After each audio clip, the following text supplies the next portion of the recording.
Messieurs, dames, bonjour. Bienvenue à ce webinaire. Merci d'être présent avec nous cet après-midi. On est là pour vous présenter un nouveau projet qui s'appelle BD, BTP, BNF, écrire le métier. Pour rappel, depuis une dizaine d'années, le 3CA et Bibliothèque nationale de France, aidés par la fondation du BTP+, ont développé un site passerelle, n'ont cessé de le faire développer depuis plusieurs années.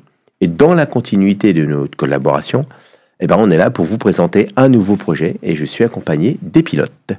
Ils vont se présenter. Bonjour Emma. Bonjour Pascal, bonjour à tous. Je m'appelle Emma Thévenot et je suis chargée d'édition multimédia à la Bibliothèque nationale de France. Je travaille au quotidien sur le site Passerelle. Bienvenue Emma. Merci. Pierre-Emmanuel. Bonjour, Pierre-Emmanuel Joanneau. Je suis également à la Bibliothèque nationale de France, service des éditions multimédia. Et mon travail consiste à concevoir et coordonner des projets éditoriaux en lien avec l'éducation, la pédagogie. Et dans ce cadre, j'ai eu notamment le plaisir de piloter le projet de l'application BDNF, qui est une application pour créer des récits avec les codes de la bande dessinée.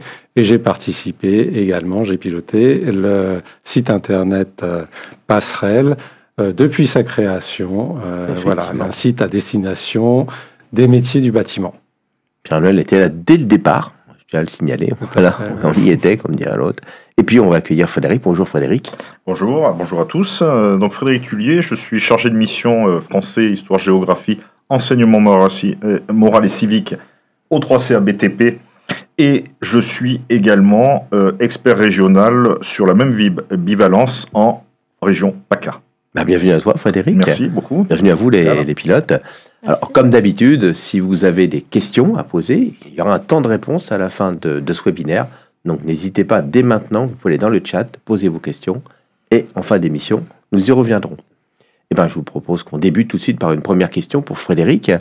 Déjà, pourquoi ce titre, Frédéric? Et puis, quels sont aussi ses attendus de ce concours? Alors, le projet BD, BTP, BNF, écrire le métier, ça c'est le titre que nous avons donné. Bon, déjà, la bande dessinée, qui est un support original pour accompagner la transversalité EG-EP, dans le cadre de ce projet.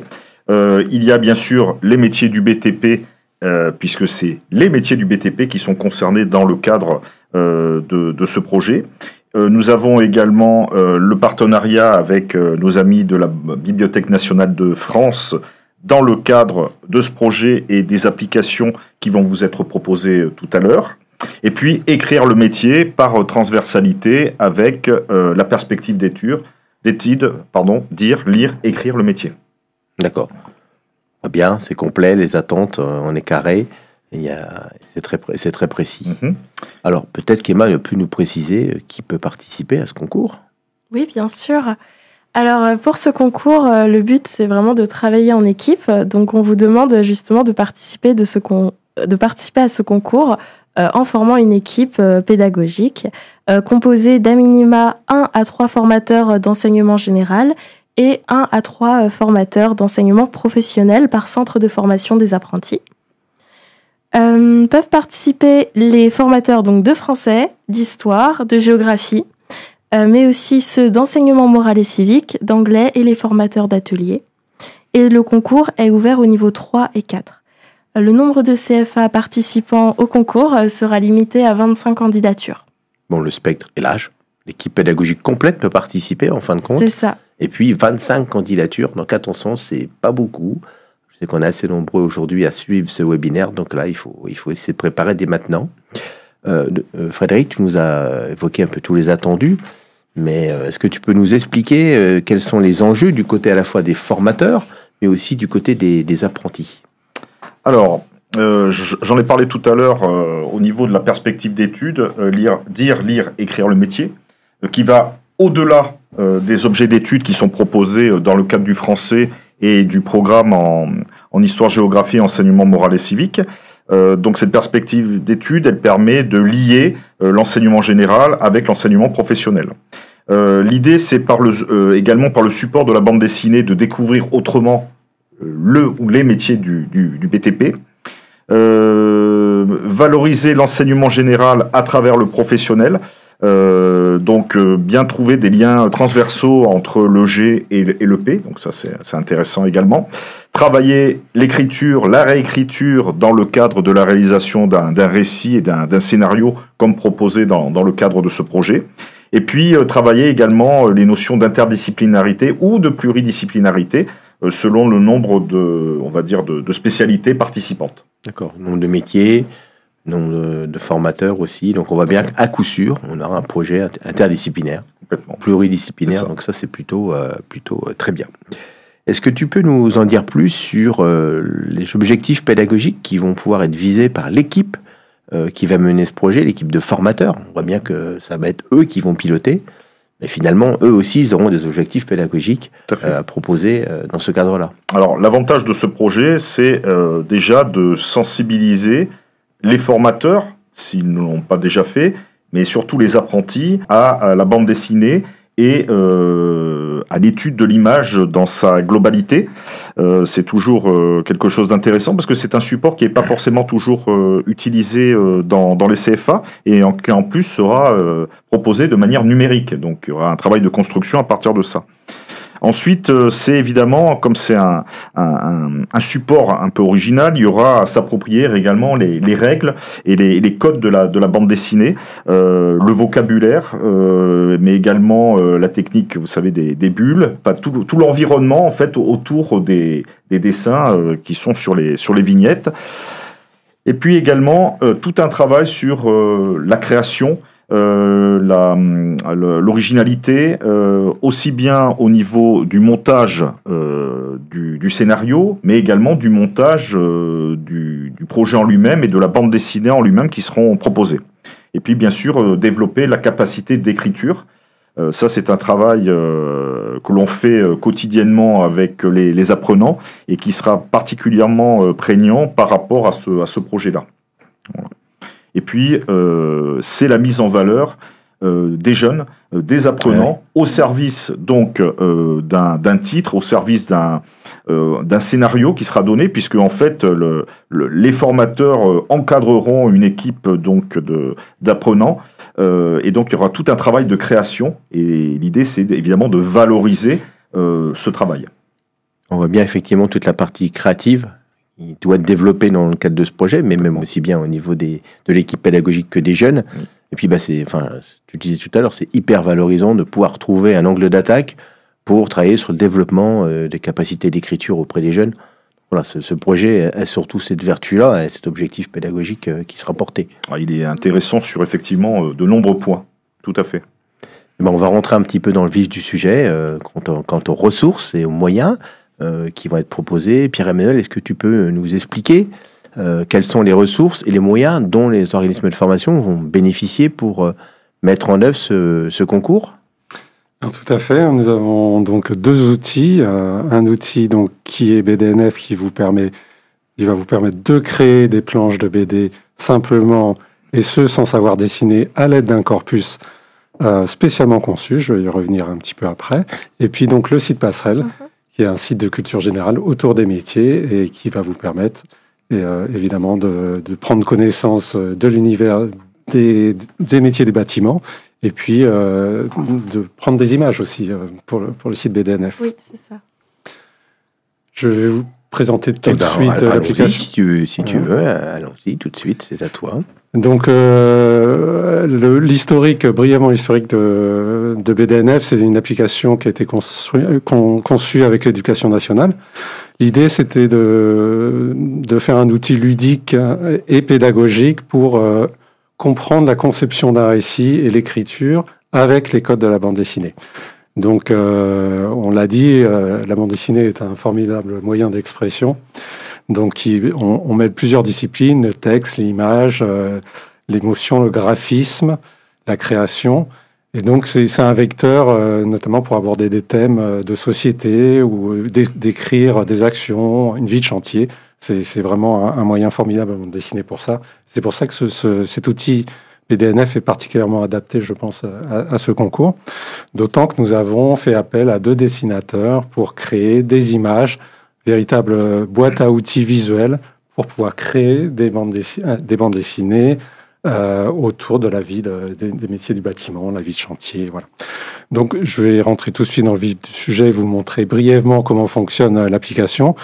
L'application, pour terminer, a été lancée en 2020 au Salon d'Angoulême et puis elle a conquis un très large public, au-delà de ce qui était au départ le public visé. Donc, voilà, on a des universités, des médiathèques, des instituts français, des EHPAD, on a tous les âges et un grand public maintenant. Et là, du coup, l'application a pu bénéficier de 2 mises à jour importantes avec le retour des fonctionnalités des utilisateurs. L'application est conçue pour être utilisée très simplement. Et donc, je vous l'ai dit, pas besoin de savoir dessiner. Lorsque je télécharge l'application, alors vous pouvez télécharger l'application sur le site bdnf.bnf.fr. C'est une application qui est accessible sur tous les supports, c'est-à-dire Windows, Mac, sur iPad, sur tablette Android et en version très light, plutôt de démonstration, sur les téléphones. Donc vous téléchargez l'application BDNF, c'est une application qui n'est pas très lourde, donc assez simple à télécharger. Et vous arrivez sur une page où on va vous proposer de créer un profil, d'ajouter un profil. Donc c'est totalement anonyme. Hein. C'est une application qui, au départ, a été créée pour fonctionner sans Internet, c'est-à-dire sans réseau, à la demande de l'Éducation nationale. Donc vous pouvez toujours l'utiliser hors connexion, mais vous aurez moins de fonctionnalités dans sa version actuelle. On peut l'utiliser hors connexion. Vous pouvez l'utiliser hors connexion. C'est intéressant. Oui, c'est un des principaux. Donc on me propose de mettre un pseudo, d'écrire un pseudo. Donc voilà, j'ai pas d'imagination tout de suite. Je vais m'appeler pseudo. Et on vous propose de débuter l'aventure. Allons-y. Voilà. Ah oui, j'ai déjà pris ce nom puisque j'ai fait des tests tout à l'heure. Voilà. Voilà, un temps de chargement, on va vous proposer. Donc vous avez un écran d'accueil qui vous propose avec 2 onglets en haut. Donc soit créer une BD, soit créer des personnages. Je vais m'attacher à simplement aujourd'hui à créer une BD. On a peu de temps, donc voilà, je ne vais pas vous développer l'ensemble de l'application. Donc je veux créer un nouveau projet. Je clique sur Nouveau projet et je donne un nom à mon projet. Voilà, mon projet. Je clique sur Créer un projet et là j'ai un écran qui vous propose 4 parcours. 1, 2, 3 et 4 parcours. Un parcours court de 1 à 4 cases. Idéal pour commencer la BD, pour comprendre le fonctionnement d'un récit, à savoir une situation de départ, par exemple un conflit et la résolution d'un conflit, tout ça en 3 cases. Le deuxième parcours qui va vous proposer plutôt de travailler sur des planches ou sur le webtoon, donc c'est le parcours qui est donc dans le concours. Hein. Vous demandez de travailler sur des planches de style franco-belge, comme on appelle ça. Oui. Des planches. Et le webtoon, c'est un format numérique qui est essentiellement utilisé pour être diffusé sur les téléphones. Vous avez un troisième parcours qui est le parcours sur mesure, qui est un parcours où vous pouvez définir vos formats d'images. Et puis, vous avez des formats par défaut, comme le Instagram, des fonds d'écran. Voilà, vous avez tout un panel d'images. Et vous avez évidemment un éditeur de bande dessinée. Et le quatrième parcours, qui est plus complexe, qui est plus pédagogique, qui permet de créer des personnages, des fiches personnages, un scénario, de choisir un format et d'accéder à l'éditeur de bande dessinée. Je vais aller donc sur le parcours franco-belge, donc qui s'appelle Strip et Gaufrier, c'est le nom qu'on donne à ce type de BD.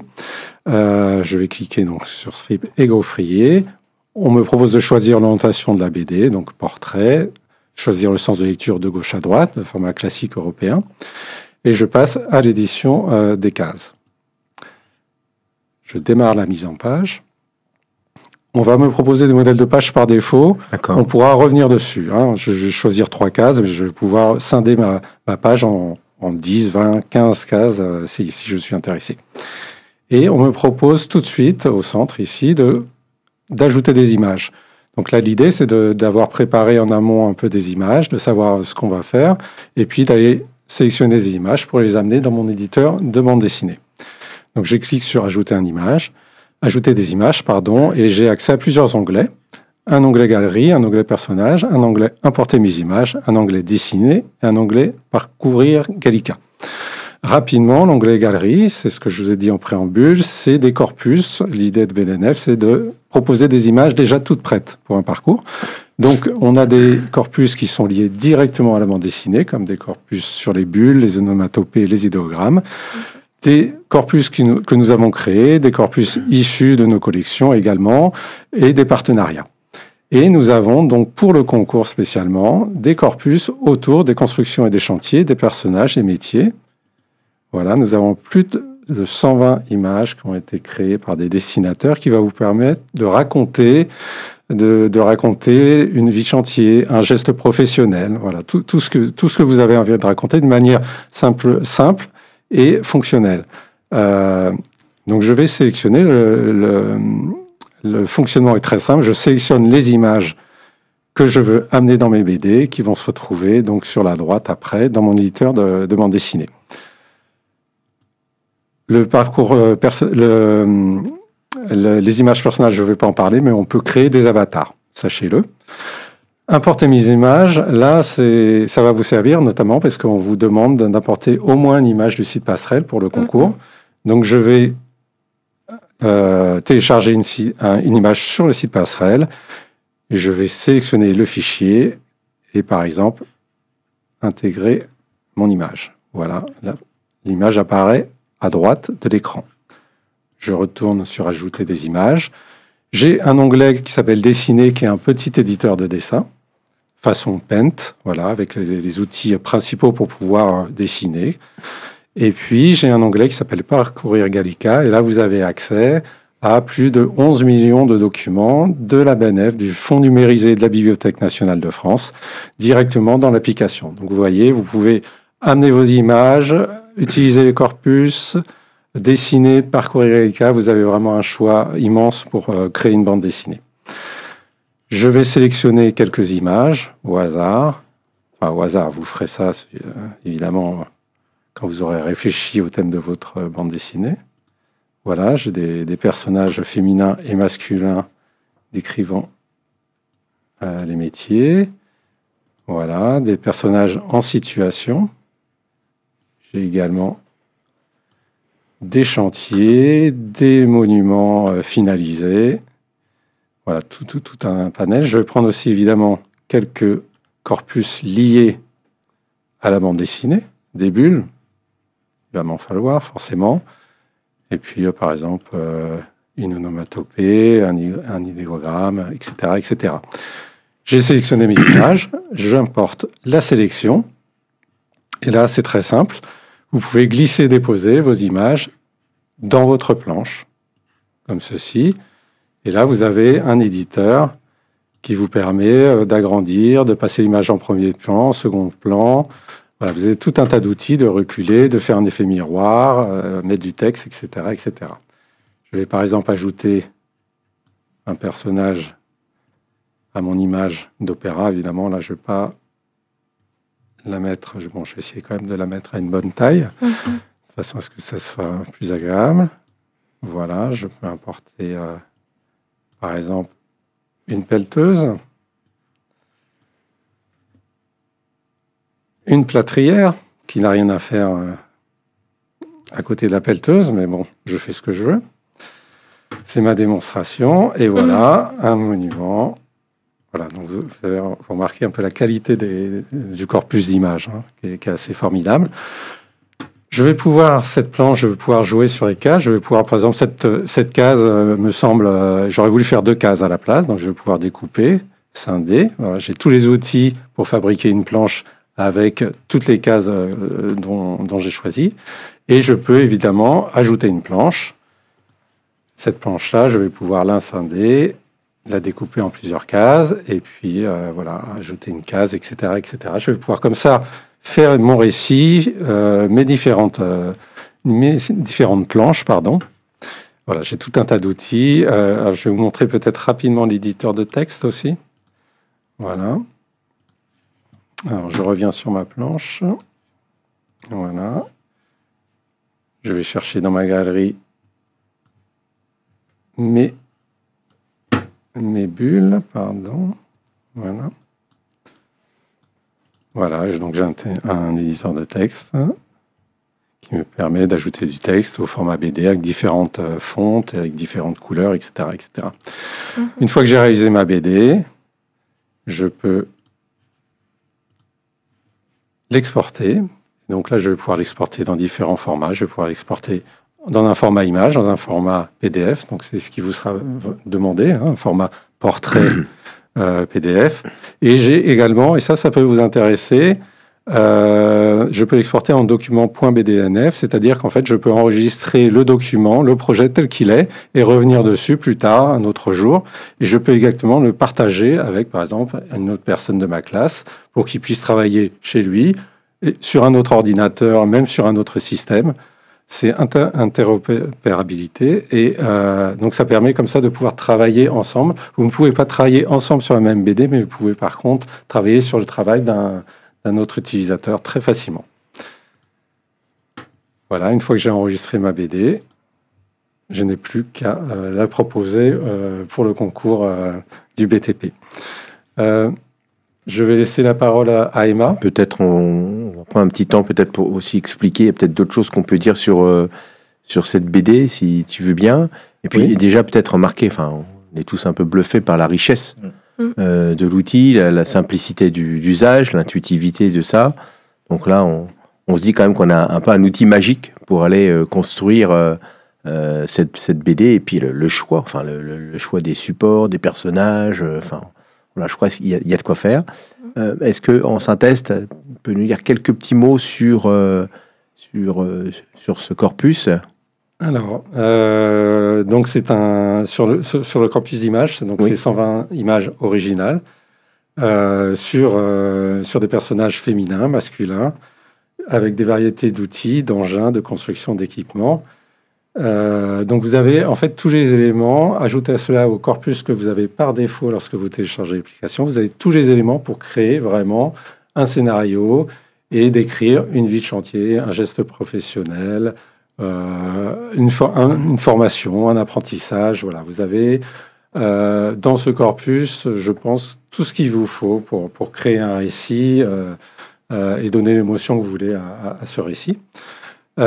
Pour résumer, donc BDNF, c'est une application qui est gratuite. Je ne sais pas si je l'avais signalé au départ, mais c'est une application qui est gratuite, qui restera gratuite, qui est utilisable hors connexion, qui permet de réaliser donc des romans graphiques, des BD, qui est disponible sur tous les supports informatiques, Windows, Mac, iOS, tablette, etc. Ça, c'est bien de le préciser aussi. Et qui permet de s'essayer à bande dessinée d'une manière simple et conviviale, avec donc des corpus d'images. Je ne vous ai pas parlé des autres corpus, mais nous avons des milliers d'images en ligne que vous pouvez utiliser chez vous pour faire de la bande dessinée.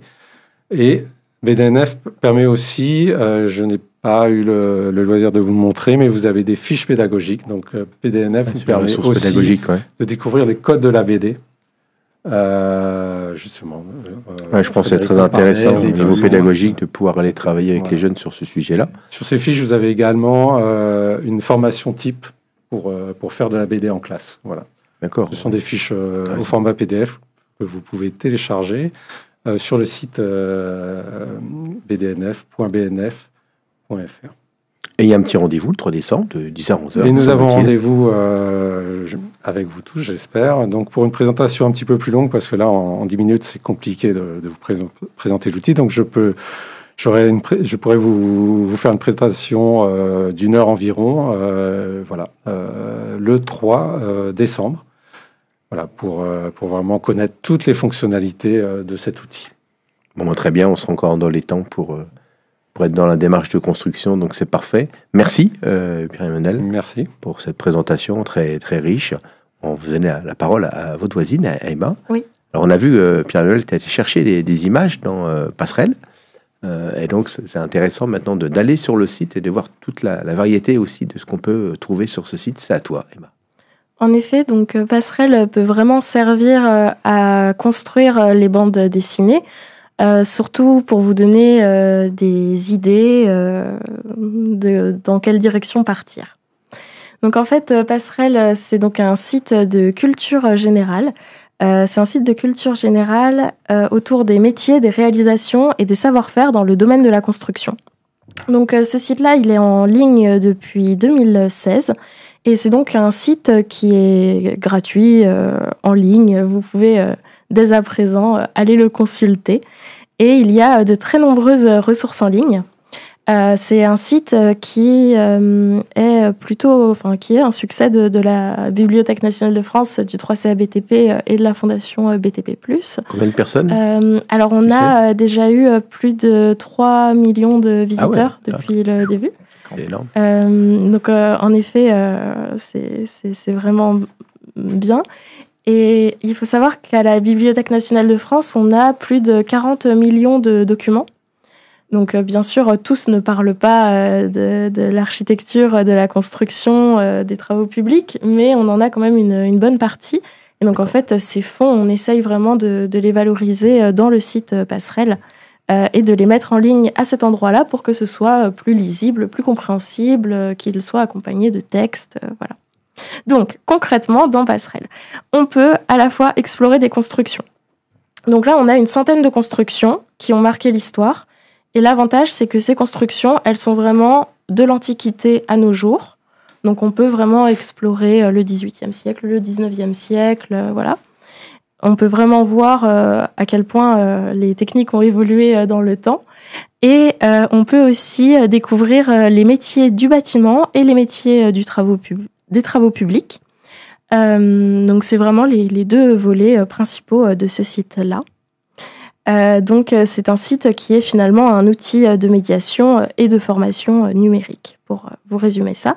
Et même si Passerelle s'adresse en particulier aux futurs professionnels du BTP, en fait, au fur et à mesure, on s'est rendu compte qu'il était vraiment un outil ouvert à tous.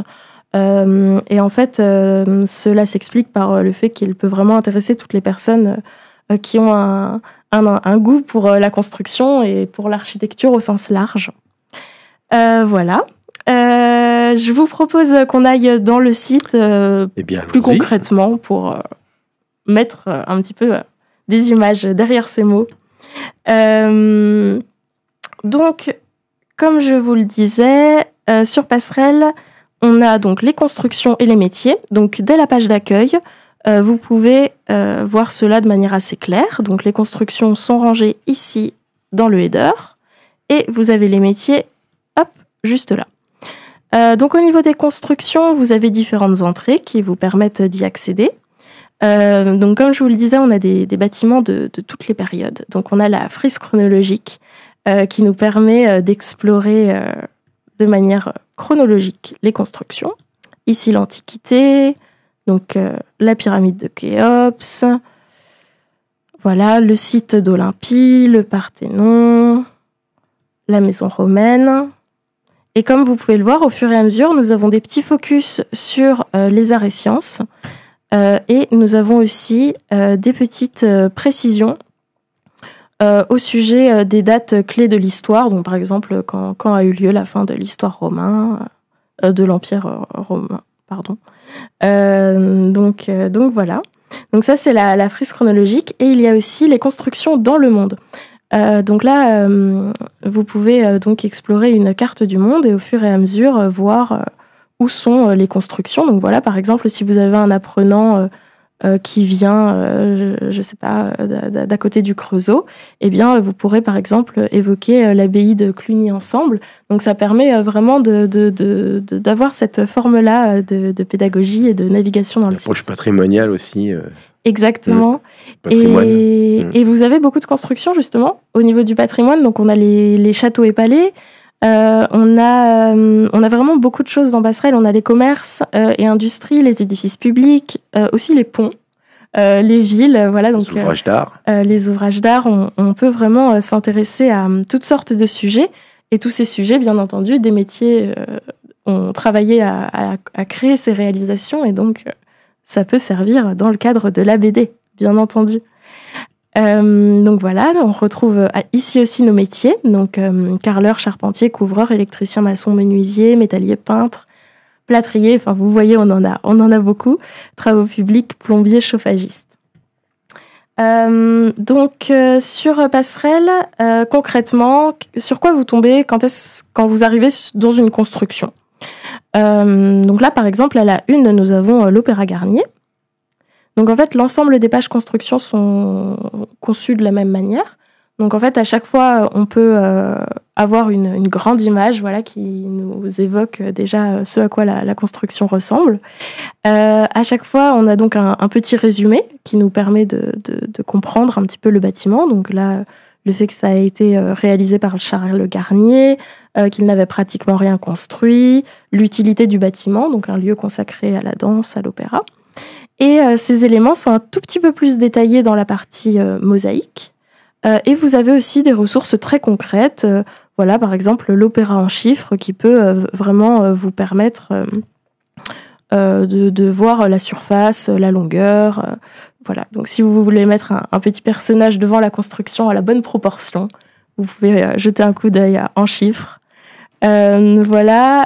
Nous avons donc les techniques et métiers qui permettent de répondre aux questions que vous vous posez au sujet de ces constructions. Donc, par exemple, comment le métal a été utilisé dans l'opéra, est-ce que l'éclairage est le même au moment de l'inauguration et de nos jours, comment les mosaïques décoratives ont été conçues, voilà. Et dans la partie dossier, pour cet onglet-là, on va être sur du transpériode et on va être aussi sur des questions d'utilité du bâtiment et de comment il a donc évolué dans le temps. Donc vous avez à la fois la partie historique, mais aussi vous pouvez par exemple entendre des extraits de l'opéra. Donc ça rend beaucoup plus concret finalement un bâtiment qui peut être un petit peu abstrait, qu'on n'aurait pas forcément visité en fait. Voilà. Je vous présente un tout petit peu rapidement. Voilà. Et ces visuels, vous pouvez donc, comme le disait Pierre-Emmanuel, les utiliser dans BDNF, étant donné que vous pouvez donc ouvrir l'image et tout simplement soit faire un clic droit pour enregistrer l'image sous, voilà, tout simplement. D'accord. Ou alors, si vous voulez faire la méthode un petit peu plus officielle, mais un petit peu plus longue, il faut aller dans accéder à la notice de l'image. Et à ce moment-là, vous allez avoir l'image sur Gallica, donc c'est notre bibliothèque numérique à la BNF. Et là, vous avez à droite, hop, un petit onglet téléchargement qui vous permet aussi de récupérer l'image. Voilà. Et donc, comme vous pouvez le constater, là, je vous ai parlé d'histoire, je vous ai parlé de technique et je ne vous ai pas encore parlé de littérature. Donc, pour trouver la partie littérature, il suffit d'aller en bas des pages. Et c'est à cet endroit-là que vous aurez les extraits. Donc, on met notamment les plus connus. Donc là, on a Émile Zola qui a parlé de l'opéra. Donc, on retrouve le texte associé. Et à nouveau, on peut approfondir sur Gallica. Mais donc, ce qui est intéressant, c'est qu'on peut vraiment se dire, tiens, là, Zola décrit, par exemple, le personnage, enfin, l'abbé Pierre Froment. Donc, on peut se demander qu'est-ce qu'il ressent, comment il se sent. Et au final, se servir de tout ça pour stimuler l'imagination, l'imaginaire. Et après, s'en resservir dans les scénarios qui pourront être inventés dans le cadre du concours BD. Donc, comme vous pouvez le voir, les images, il y en a beaucoup. Là, vous avez l'attentat à la bombe contre Louis-Napoléon qui a survécu. On a donc les nécessaires destructions pour la construction de l'opéra. Là, on a aussi tout simplement voilà, des plans. Ça peut être intéressant aussi. Donc, voilà, pour vous présenter un petit peu ça. Voilà. Et là, on a donc les audios dont je vous parlais. Moins utilisables dans ce cadre-là, mais ça peut quand même mettre en contexte. Ça permet à tout le monde d'avoir au moins une vision, soit par l'audio, soit par l'écrit. Exactement. La difficulté avec l'écrit, au moins, on a l'audio. Exactement. Et donc, dans Passerelle, l'avantage, c'est qu'on a donc à la fois des images issues des collections de la BNF, mais on a aussi donc des vidéos, des audios. Voilà, donc vous pourrez naviguer dedans pour vous en rendre un petit peu plus compte. Et on a aussi donc les pages métiers. Et donc dans les pages métiers, vous pouvez voir pour quelle construction ces métiers-là ont eu du travail. Donc par exemple, si vous êtes avec des apprenants qui s'intéressent au métier de charpentier, eh bien après vous pouvez vous rediriger vers des constructions. Comme le château de Chambord, l'hôtel des Invalides. Donc ça permet en fait vraiment de rebondir, et même si vous avez un apprenant qui finalement n'est jamais venu à Paris mais connaît bien Nantes, eh bien, hop, vous pouvez changer et vous adresser à l'ensemble des personnes. Donc voilà, pour décider où se passe votre intrigue, à quelle époque, dans quelle zone géographique, le métier des protagonistes, ça peut vraiment être une bonne ressource. Même si je parle de l'outil sur lequel je travaille, donc forcément... Okay. Écoute, on te remercie pour cette avec plaisir. Très belle présentation, très complète. On a l'impression d'avoir fait une balade, en fin de compte. C'est plutôt sympa, c'est facile d'usage. J'ai vu que tu scrollais sans arrêt, donc c'est plutôt très simple. Voilà, pour vous montrer un peu... 3 entrées, frise chronologique, le métier, les constructions. Voilà. Donc, c'est plutôt simple d'accès pour tout le monde. C'est très bien. C'est ça. Merci à toi. Avec plaisir. Donc, on va revenir au concours. Frédéric, je pense que dans tout concours, il y a des critères de recevabilité de ce concours. Je pense que c'est le cas aussi là. Tu peux nous expliquer un peu quels sont ces critères. Le comité, le jury, on va dire, a décidé quand même de donner des critères incontournables pour respecter la mise en œuvre donc de ce concours. L'idée, c'est de partir d'une inscription par organisme de formation, qui comprendrait des EG et des EP, mais on peut également envisager une candidature régionale. D'accord, c'est important. Ça, c'est important. Voilà, on est ouvert tout à fait à ça. Le thème est libre autour du choix d'un métier ou de plusieurs métiers. Ce qu'on demande également, c'est qu'il y ait un maximum de 10 planches. Tout à l'heure, donc Pierre-Emmanuel vous a fait la présentation de la plateforme et vous avez vu qu'à l'intérieur d'une planche, eh bien, on peut, par un découpage, utiliser énormément de vignettes au service donc, du scénario qui est proposé. Le format, et il vous l'a précisé également, bande dessinée franco-belge, d'accord, pour une unicité. Format PDF A4 en portrait, parce que comme ça, tout le monde a le même format. D'accord. Okay. Ça, c'est important aussi de le préciser. Le scénario est libre de ce point de vue-là, mais comme je l'avais déjà précisé peut-être, il faut un titre, bien évidemment, un début d'histoire, une fin, et puis à l'intérieur, évidemment, des péripéties avec, et vous avez eu la démonstration tout à l'heure, le choix de personnages, d'outils, de décors. Il y a suffisamment à disposition pour alimenter l'idée de scénario. Donc l'idée, c'est vraiment de proposer une BD qui intègre obligatoirement des éléments du corpus. C'est très important. On veut que des éléments du corpus.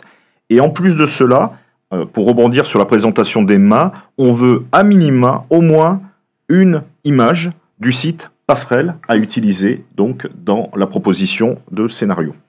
D'accord. Voilà. C'est cadré. C'est cadré. De ce point de vue-là, on voit où on veut en venir. Voilà. Peut-être nous expliquer sur la participation au concours. Il y a une fiche projet, tu m'as dit, qui devait être renseignée, pardon. Est-ce que tu peux nous expliquer quels sont les éléments qui vont composer cette fiche?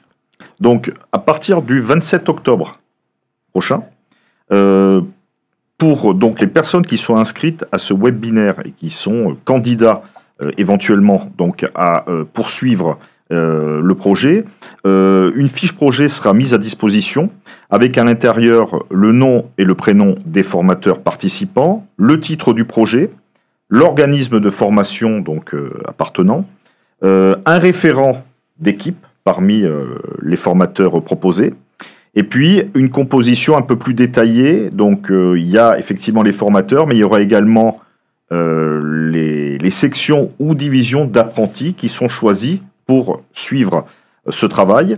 Le niveau de formation, on a dit tout à l'heure que c'était des niveaux 3 ou des niveaux 4, donc CAP, brevet professionnel, bac professionnel, et puis évidemment le ou les métiers également qui sont choisis. Voilà. Et cette fiche projet, quand elle vous sera envoyée, donc à ceux qui sont inscrits aujourd'hui, elle sera à renvoyer pour une date de clôture, le 30 novembre 2025, à l'adresse qui vous est précisée, donc projet bd btp bnf @3cabtp.fr. Un mois pour réfléchir, construire son équipe et trouver un titre à minima. D'accord, c'est ça. Est-ce que tu peux nous parler, aujourd'hui on a vu un petit peu tout ce qui va composer le concours, est-ce que tu peux nous expliquer à partir de demain la suite du déroulement du projet? Donc aujourd'hui, webinaire de présentation. Le 27 octobre, comme je vous le disais, c'est le lancement des candidatures d'inscription via la fiche projet. La fin des inscriptions, donc on l'a dit, c'est un mois plus tard, à peu près le 30 novembre. Ensuite, il y a 4 mois pour travailler sur ce projet, puisqu'on a une date limite d'envoi des productions prévue donc au 30 mars 2026.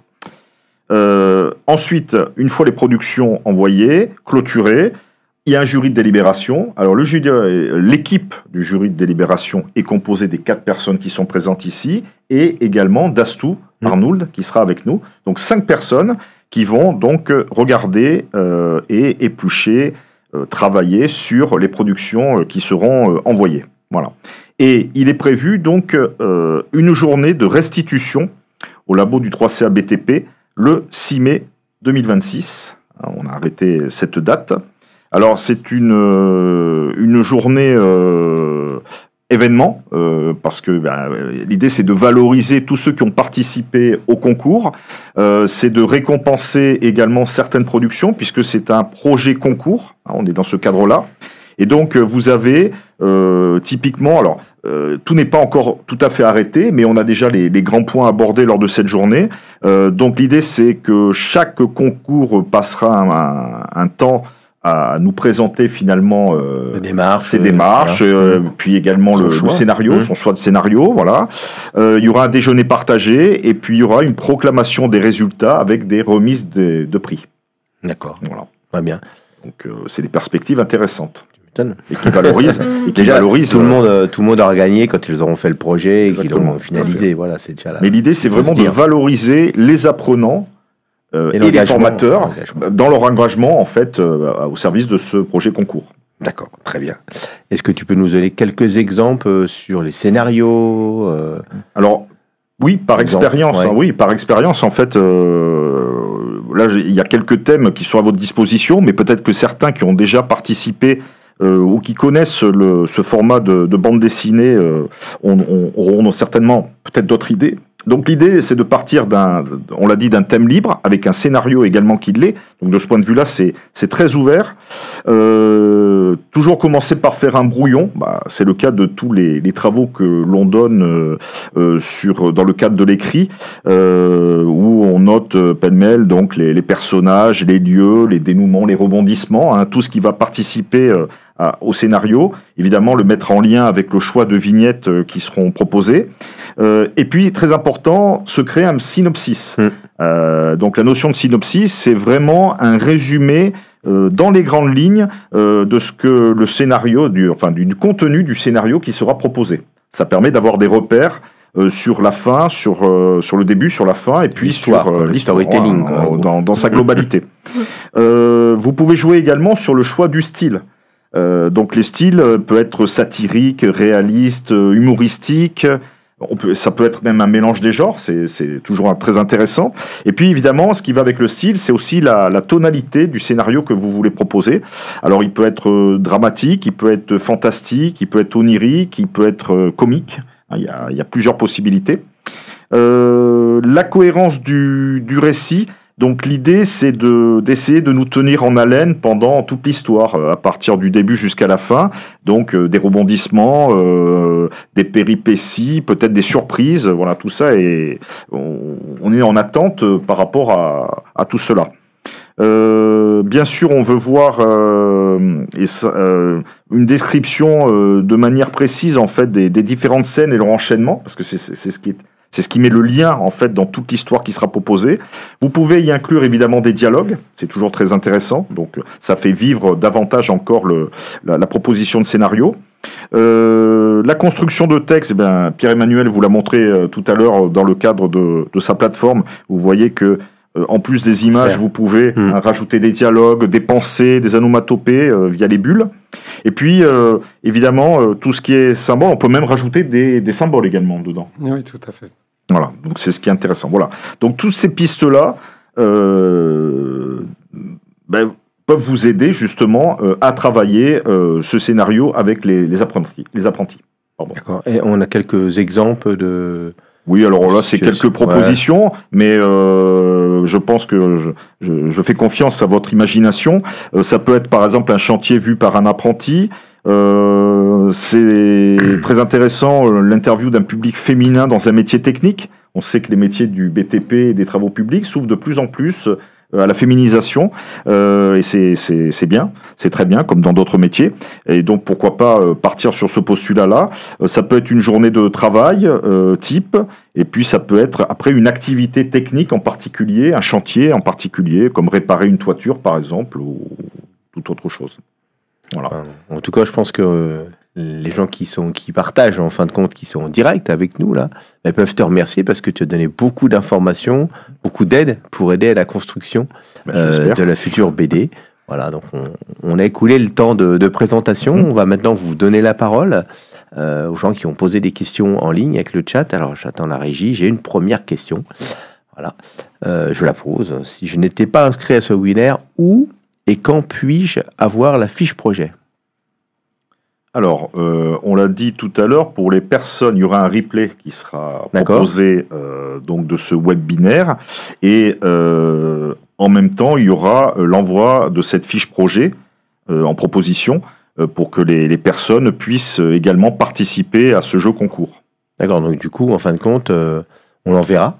On l'enverra, c'est ça. La demande. Exactement, on fait la demande, on l'enverra via donc l'adresse mail projet bd btp bnf @3cabtp.fr. Bon, c'est simple, c'est clair. Voilà. Donc à vous de faire la demande. Voilà, l'adresse elle est dans le support. Donc on fournira ce support. On le mettra à disposition. On le donnera aussi aux personnes qui ont participé aujourd'hui à ce webinaire. Une autre question, est-il possible d'utiliser un autre format que le format portrait pour la BD? Alors peut-être Pierre-Emmanuel, Alors non, c'est un prérequis. Il faut tu veux pas répondre ou non, c'est pas possible? Non, la réponse est non. Donc le format portrait est obligatoire. Je vous l'ai expliqué, l'application peut tout à fait faire un format paysage, mais en tout cas là, il est question d'avoir un même format pour toutes les bandes dessinées. C'est le format portrait le plus usuel qui a été choisi. D'accord. Oui, voilà. On l'a choisi au moment de créer le règlement afin de pouvoir mieux comparer les bandes dessinées entre elles et avoir des productions un petit peu sur les mêmes critères. Comme d'équité sur le format. Voilà, c'est ça. C'est très bien. Bon, je crois qu'il y a quand même quoi faire. Hein. Il n'y a pas de souci. On a encore une autre question. Peut-on avoir un projet inter-CFA ou régional? Alors, je crois que tu en as dit 2 mots tout à l'heure. Oui, tout à fait. Donc, je le redis bien au-delà de ce qui était notifié. Nous acceptons tout à fait et nous encourageons même la possibilité de faire un projet inter-CFA au sein même d'un organisme régional. C'est très intéressant comme démarche. Ça va demander de l'organisation, mais c'est quelque chose qui est, pour nous, est très intéressant. Alors, je n'ai plus de questions, je vous l'annonce, voilà, en direct. J'espère, en fin de compte, cette présentation vous a donné envie de participer à ce concours. Enfin, nous, c'était notre objet. On va conclure. Il me reste à remercier nos invités de ce jour qui nous ont apporté toute l'expertise et tout ce qu'on peut attendre de ce projet. Merci à vous, les pilotes, et puis bonne continuation sur ce projet. Merci aussi à vous qui avez suivi ce webinaire. Il me reste à vous souhaiter une bonne fin de journée. Au revoir. Au revoir. Merci. Au revoir. Merci.